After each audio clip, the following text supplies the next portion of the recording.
There's a festive atmosphere across the country as the nation is celebrating the age-old festival of Janai Purnima today. The festival of Gai Jatra and Raksha Bandhan are also being observed today.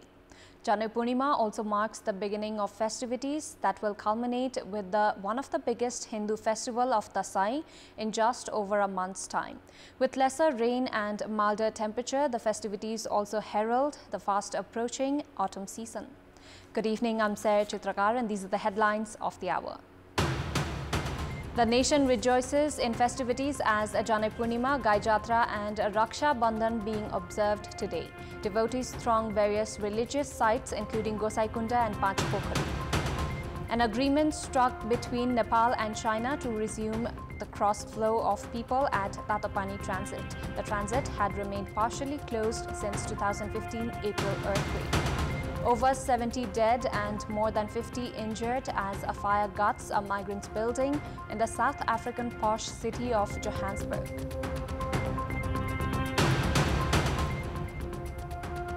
And Nepal registered a stunning victory over Malaysia at the ICC Women's T20 Asia qualifier. Malaysia bowled out for 79 runs while chasing 85. Hindu devotees across the country are celebrating Janai Purnima with much fanfare today. Meanwhile, Gai Jatra is also being observed in several parts of the country today. The Hindus who put on the holy thread called Janai take a bath in the nearest river or pond early in the morning and change the Janai given by their priest to observe the Janai Purnima festival. Devotees also tie a sacred thread around their wrist on this day, which they believe purifies the soul and protects the body from evil. Many Hindus across the country flock to Gosaikunda in Rasua district to participate in an annual fair. On this day, a special 9-bean soup, traditionally known as kwati, is prepared as part of the meal. The soup, according to the elders, provides much-needed warmth to human bodies, especially the farmers who spent the monsoon summer shin-deep in muddy water, planting crops in the fields. A fair has been organized on the occasion of Janai Purnima in Jatapokhari and Panchpokhari pilgrim sites at the bordering region of Dolakha and Ramechhap. Devotees had reached Panchpokhari and Jatapokhari located at an altitude of 4,600 meters above sea level 3 days before Janai Purnima.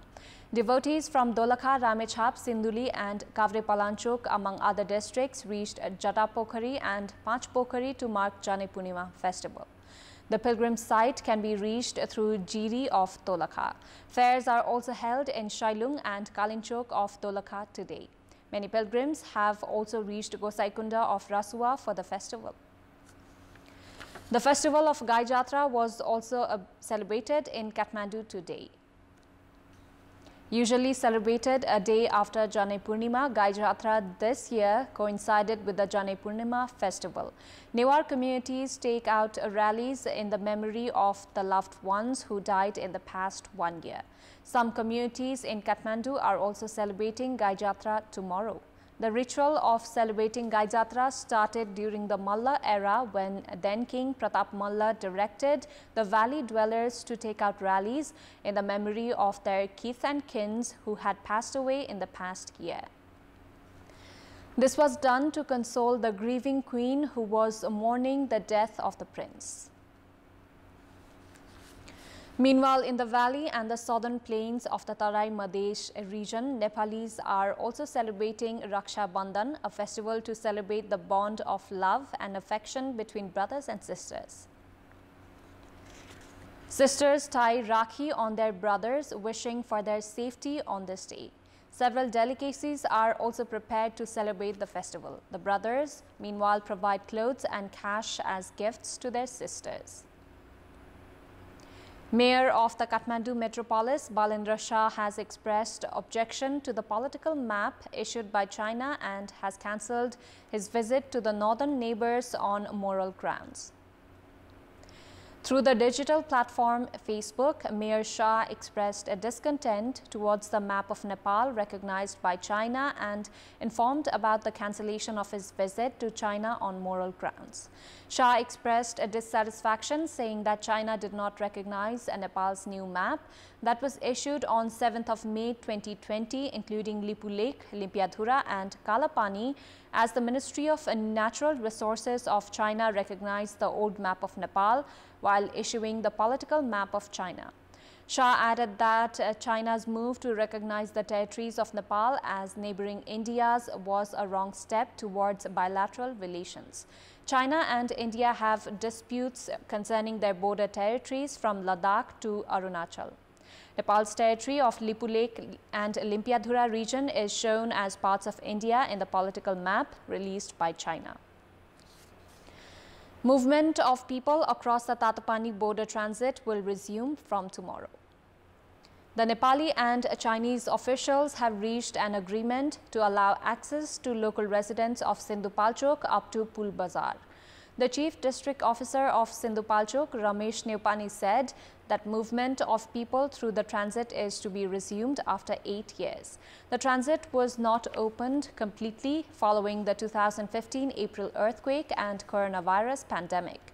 The officials of Nepal have been urging the Chinese authorities to allow access up to Khasa in China.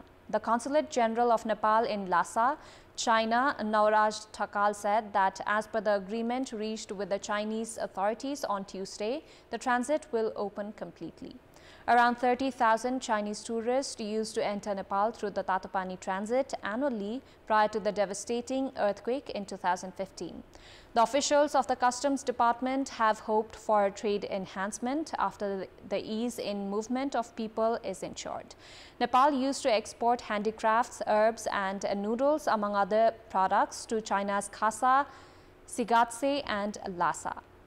Complications in implementing the decision made by the Central Committee meeting of Nepali Congress have been witnessed yet again. The Central Committee meeting of Nepali Congress that concluded on 26th of July had endorsed the party's annual calendar, according to which the department's sister organizations and associate organizations must be given a full shape by tomorrow. However, none of the entities have been formed 1 month after the conclusion of the Central Committee meeting of the party. The Central Committee meeting had endorsed the party's annual calendar with majority. However, its implementation has remained feeble. The leadership is being criticized for failing to regulate the party as per its statute. Meanwhile, the Central Committee members and the office bearers have expressed confidence that the entities will be given a full shape prior to the party's next Central Committee meeting that has been scheduled for 21st of September. The Central Committee meeting had decided to increase the number of departments to 70 by adding 22 more departments. However, formation of previous departments have still remained uncertain. Similar is the condition of sister organizations. The decision has been delayed as the issues have not been prioritized by Party President Sher Bahadur Deuba. Time now for our segment, Public Pulse, where you text us with your opinion. Public Pulse. Here's the question: why have the construction works of structures of historical significance damaged by the earthquake been delayed? Your options are A, government's irresponsibility, B, no understanding of significance, and C, inadequate budget. Voting is on. Type any WS, select your option A, B or C and send it to 34001 to share your opinion with us. Time now for international update.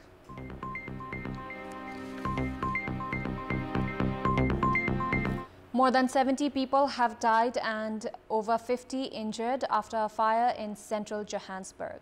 The building was being used by squatters and migrants from different parts of Africa.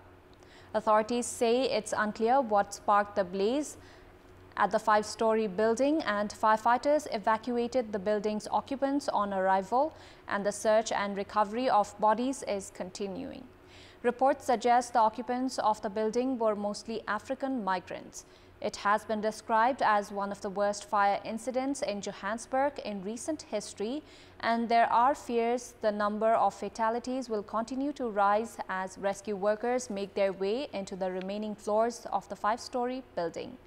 It is an old building that was declared unsafe for use but had been taken over by property gangs operating in the city center who rent out rooms to scores of people per room. Such buildings are often without running water and pose a fire hazard because of the numerous illegal electricity connections needed to provide power to tenants. A fire at a residential and warehouse property has killed 16 people and injured 3 in the Philippine capital, Manila. The fire started before sunrise at a 2-story building which was used as a warehouse and workers' housing for a t-shirt printing business, according to authorities, who added that the fire was put out after 3 hours. Investigators are still investigating the cause of the incident. Fires are common in the Philippines, with substandard construction and poor enforcement of building regulations being blamed as the causes of deadly fires. 5 Italian railway workers were killed after being hit by a train near Turin.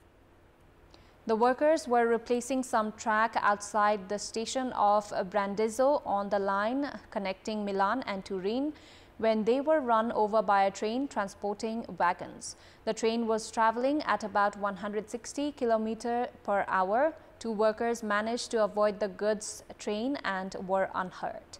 The train driver was treated for shock on the scene and then allowed to go home.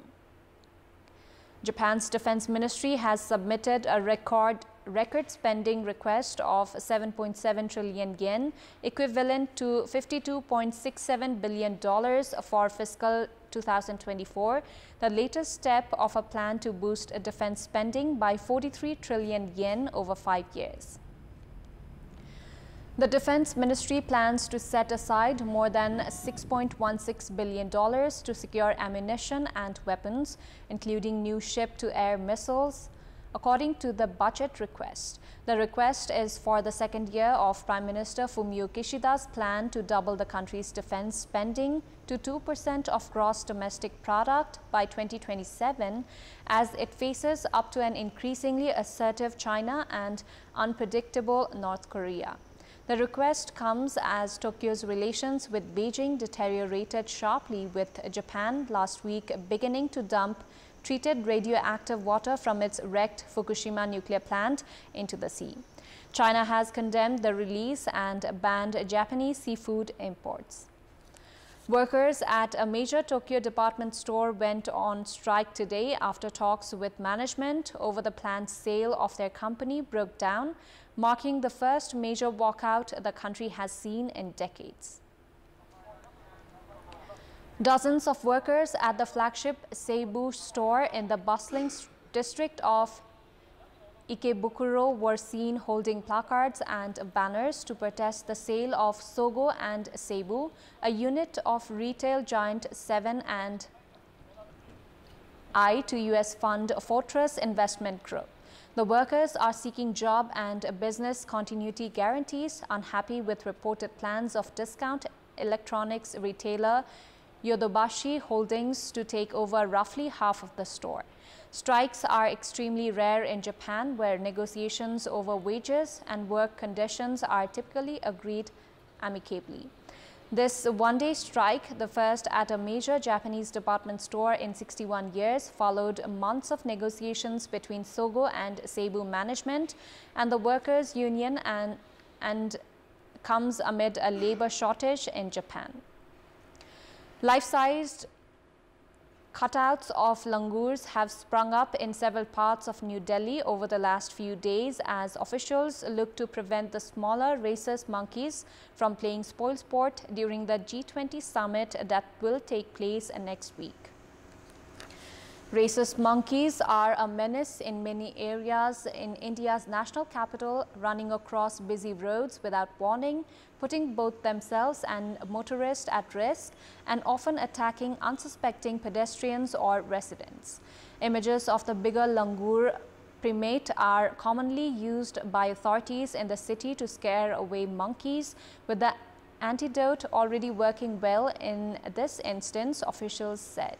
Apart from placing the cutouts of langurs along major roads and in locations that monkeys tend to frequent, the New Delhi Municipal Council (NDMC) has deployed people who mimic their sounds to create the impression that the animals are alive and moving.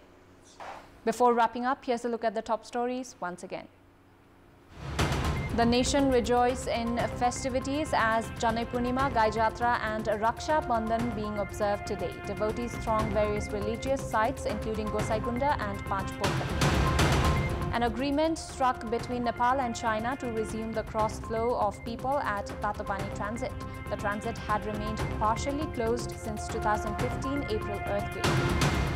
Over 70 dead and more than 50 injured as a fire guts a migrants building in the South African posh city of Johannesburg. Search and recovery of bodies continue.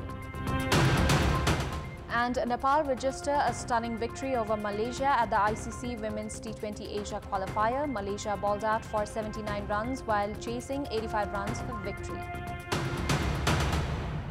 That's all for the moment. Thank you for watching. Bye for now.